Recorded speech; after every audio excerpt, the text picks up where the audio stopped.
So I saw Patrick CC's video on how he spent $2,000 on a TikTok campaign to try to make his song go viral. And I thought, wow, what a great idea. If only I had a song that I wanted to make go viral on TikTok. Lucky for me. Yeah, I got one.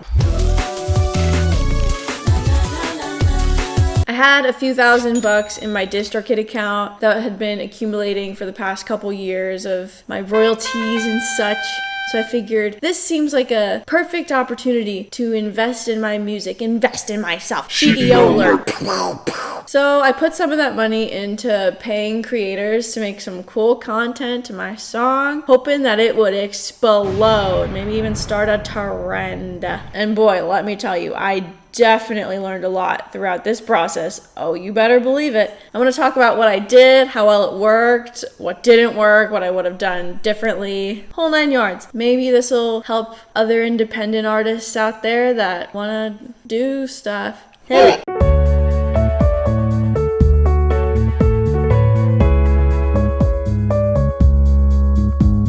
So I submitted the release in late December. This song came out on January 21st. It's called One Whole Me, by the way.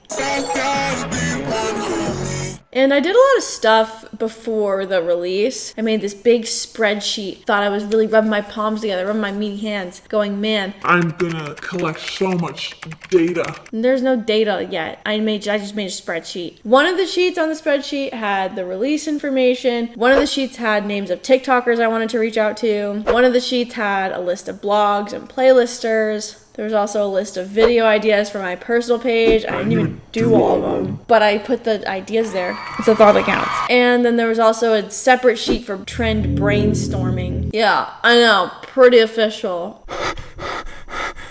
Let's get to the meat. Let's get to the porky. And let's talk about the influencer reach out strategy. So instead of doing a dance trend, I wanted to see if I could tap into the glow up / makeup / fashion realm. And I looked up a bunch of makeup and fashion related accounts and just accounts that I've been following for a while in general. And I put them in this big spreadsheet and there were like 40 of them at the end, which I thought was plenty. I have a limited budget. I was going to spend $2,000 max. At the max, $2,000 maximum. So that's probably gonna be like 5 people at the end. I figured, 40 people, they'll all respond, right? Who doesn't want money?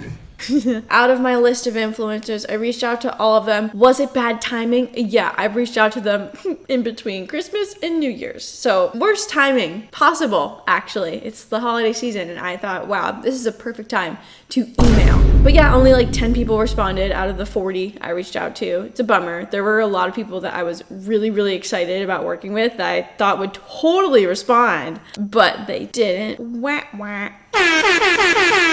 But I did follow up with everyone again the first week of January. Also probably not the best time because everyone's still getting back into the swing of things. But my song was coming out January 31st and I wanted to be so prepared to the point where I think it honestly kind of sabotaged me in the end. But we'll get to that. About half of the people that responded were out of my price range. But here are the creators I went forward with.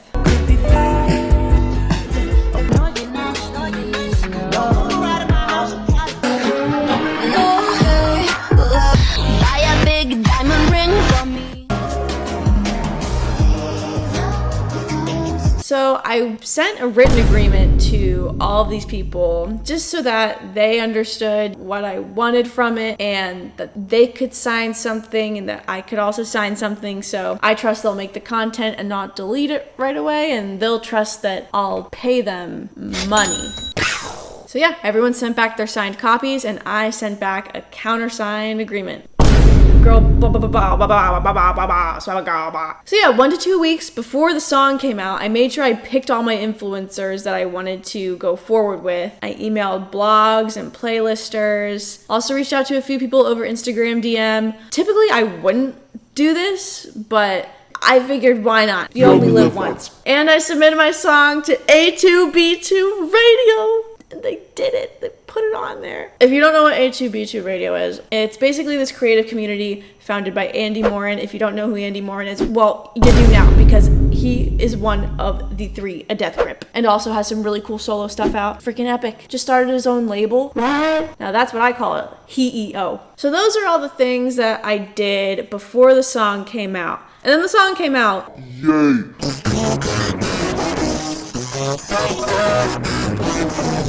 So here's the real question. How'd the song do on TikTok? January 23rd, 2 days after the song came out, it had 26 videos to it. At this point, everyone had posted except for Mina. Mina actually never posted anything, actually. She signed a contract saying she would, and then she didn't. So, wah, wah, wah. So yeah, I'll show the videos that I sponsored. Roll the clips.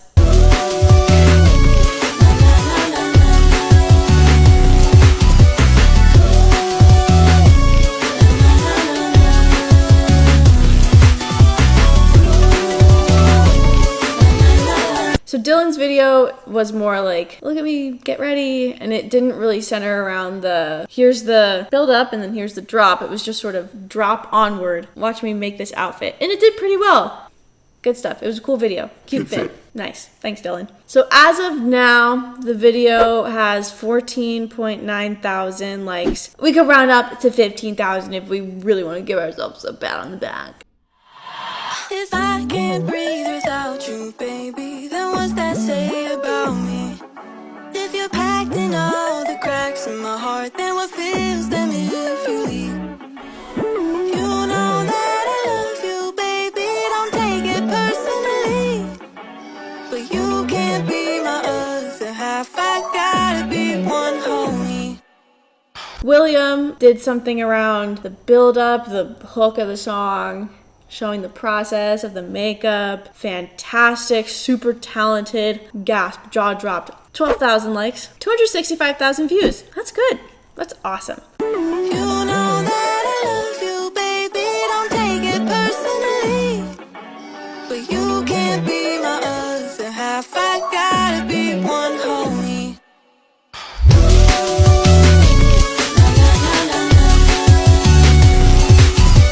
Another one with the makeup. This doesn't include the whole verse hook thing. It's like sort of the second half of it, showing like a stroke and then another thing, and then it drops into the big drop, and then you see this, whoa, big final look. So good. It's really cool. She's so talented. 7,466 likes as of today. 41,000 views. Pretty good. Good engagement. And then we got the final lady of the evening.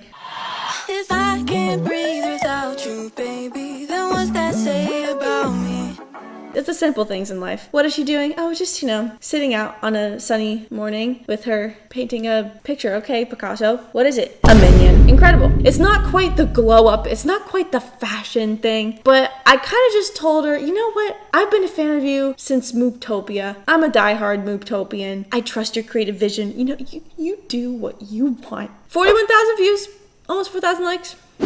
Good stuff. Probably wondering, how much did all this cost? So it was like around $1,500 for all 4 of these puppies. What did it get me in return? I don't really think it made any trends, which is kind of silly because that was like the thing I wanted to do, but then it just didn't happen. And I think that's my fault, and we'll get to that. But first, let's take a trip down memory lane. Let's look at day by day the video count to the song, how it grew on TikTok. By January 25th, there were 47 videos to the song. January 26th, 60 videos. I also received so much support from a lot of people that I love so much and that follow me. Some of the coolest creators ever. It's 5:57 a.m. posted like 3 videos to it, and they're all incredible. You can't be my other half, I gotta be one homie.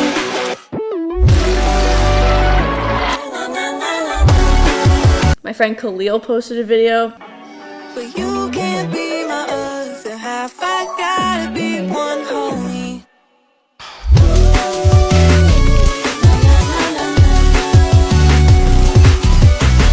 Awesome. Gushy posted something. Gushy. But you can't be my other half. half. I gotta be one homie.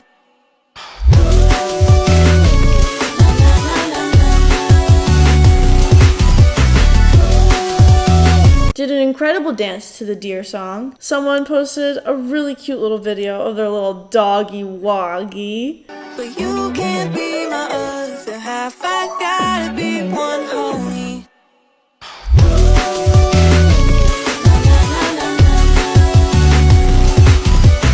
Just basking around in the sun. And that was really cool. Let me just talk for a second about the videos I did on my personal account to grow the song. So at first I just made like silly videos. What makes this song so good?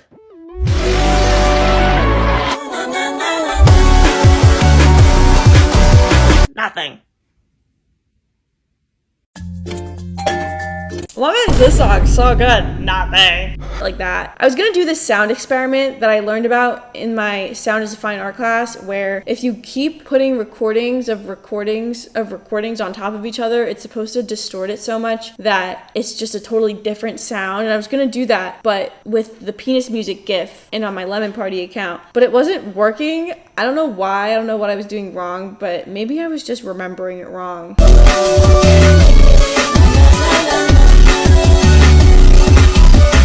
So I kind of gave up on that experiment pretty quickly, but that it was worth a shot. Posted a video of me showing my song to my mom and my cousins. This is my song.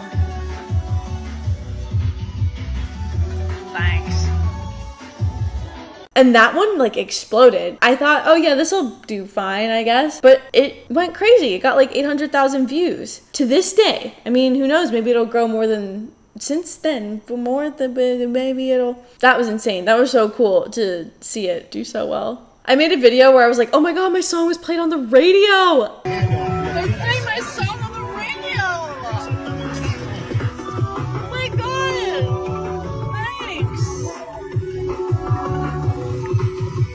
But it just wasn't, like, at all. It just, I was joking, and I thought that people would notice that, like, there was a Bluetooth speaker in my lap. I had the song playing on my mom's Apple Music. Everyone kind of thought it was real and was like, oh my god, congrats! So I just lied, you know? So that's one I did. Kind of quirky moment. I duetted a few people who made videos to my song. Turn this shit off. I can't even play into the meme. Hey. This is Deb's best song. I know Deb's talented. I know Thanks. Deb's talented. But this has no business being this good. Like, what the fuck? My dearest Like, thanks to you thee, thought Tony. Deb Lemons was Then I tried to start a trend to my song where it's like, men only want one thing, and it's disgusting. And then it would show just something stupid. And it worked pretty well when I did it for a song I did with Next Time called Keep in Touch. Are you messing with me? Like, are you kidding me? You don't wanna talk, you wanna hang at 1 in the morning. But this time around, I don't know if it worked well. I mean, people did it. It didn't catch on like massively, but people did it. I got my friend Nick to do it. But you can't be my other half. I gotta be one homie. Got my friend Selena to do it. But you can't be my other half. I gotta be one homie. I did an open verse challenge to the song. And that, so many people did duet the song when I did the open verse challenge, even though the open verse challenge was also a shitpost. But you can't be my other half. I gotta be one homie. Hillside strangler, I'll strangle your neck till it's triangular. Stand for me just to grab a fool. So my plan was then to like, okay, let's see if I can create a trend to a song that people are gonna organically do, and then I'll reach out to my mutuals and be like, hey, how much for you to do this trend? But the trends weren't really like catching. As of today, the day of filming this, 1 month and 1 day after the song was released, the official sound to the song has, drumroll please, 245 videos to it. And I would guess that like 10 of them are from me.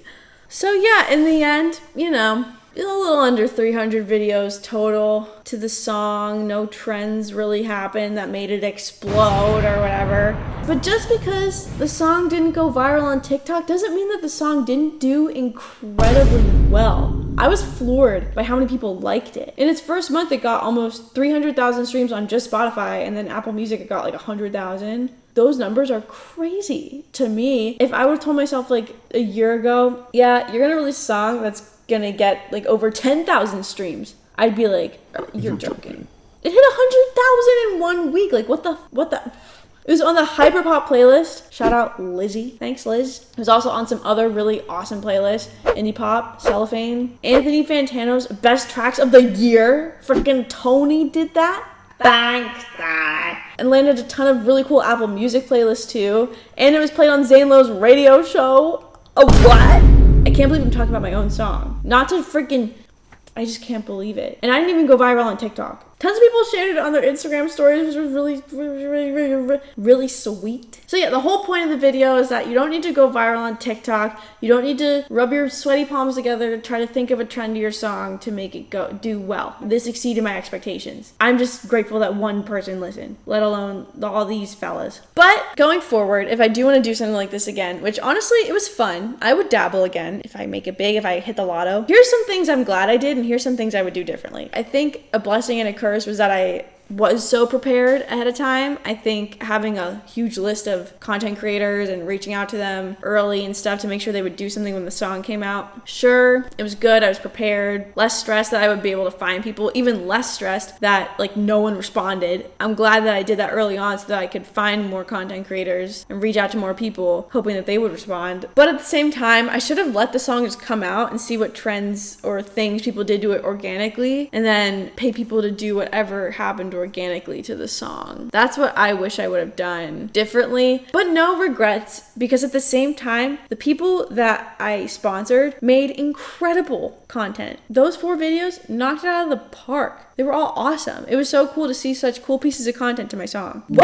What if also maybe wanted to try out more trend ideas myself for free next time? Like maybe if I would have put all that time I spent scouting people and emailing and stuff into coming up with my own trends more and fleshing that out, maybe that would have been a better move. It may have been more cost effective, but I am glad I did it the way I did it because, you know, I think it's nice to invest in myself in a way that also pays creators that I really like and enjoy their content. Because it's hard being a creator out there. I know, especially on TikTok. If your hustle is on TikTok, if you're trying to make money off TikTok, good luck. Because TikTok's not going to pay you. You're just going to get money from sponsorships. So I'm glad I did it the way I did it because I paid some cool people and maybe it helped people find the song. Furthering my point about focusing on my own social media before the song came out instead of trying to sponsor other people. Yeah, I wish I would have just prepped more videos of my own to post before the song came out so that I had a backlog of things about the song to share. And I kind of wish I would have reached out to mutuals before reaching out to people that I just followed and found from scouting for talent. But I'll tell you why I didn't. I wanted to keep this process as professional as possible, and I didn't want to like make friendships into business things where it's like, okay, I'm paying you, you know, I'm like your boss. And I didn't want my mutuals to feel weird that I was like, oh, can I pay you to do this? And then present them with like a written agreement. So the $1 million question, was this worth $1,500? Yes. This was money I had saved for so long, wondering, okay, it would be nice if I just like withdrew it, or I can save it and make sure I invest it back into my music as best as possible. And I thought, okay, let's just take some of this money and pay some creators I really like to use my song to TikTok. Maybe it'll help drive streams because people find it on TikTok. I find so much amazing music on TikTok, and I'm sure people did find it from these creators. So I'm glad that I had the opportunity to try this out. It's such a privilege that I could, and that people listen to me. That's crazy. Like, I actually can't believe it. And I also learned so much. Like, I really learned a lot from this. So no regrets. So if I have any overlying points of advice for independent artists that like want to do their own release campaign or want to market their own music online, TikTok is gonna get your song to grow the quickest, and the more videos you have on the app to your sound, the more streams you're gonna get. It always translates. A little can go a really long way with helping people discover your song. What? If your song doesn't go viral on TikTok, who cares? There's nothing wrong with the slow burn. There's nothing wrong with the slow grind, because slow and steady wins the race. Don't feel bad if your song didn't go viral on TikTok. I spent money on it and it didn't go viral on TikTok. It's so hard because the algorithm at the end of the day is gonna make that choice, and luck is a factor. That's for damn sure. And that's okay. It's not all luck. It's not all grind. It's a combination of both. And that's how songs go viral. Or a ton of money from a label. A ton of money. So don't feel bad and just keep trying, because eventually, one day, people will find your stuff. And TikTok isn't the only way people find music. Word of mouth is such a powerful thing. And there's other social medias. There's Instagram, people posting it on their story and stuff. That's awesome. The algorithm on the streaming services, huge factor. I hope this helped. Let me know if you have any questions in the comments or how this made you feel. And if there's any other things you want me to do in the future. Okay, sorry, I'm rambling. But thank you so much if you like my song or like anything I do. Thank you so much for watching this video. Thank you so much for liking and subscribing this video. If you made it this far, you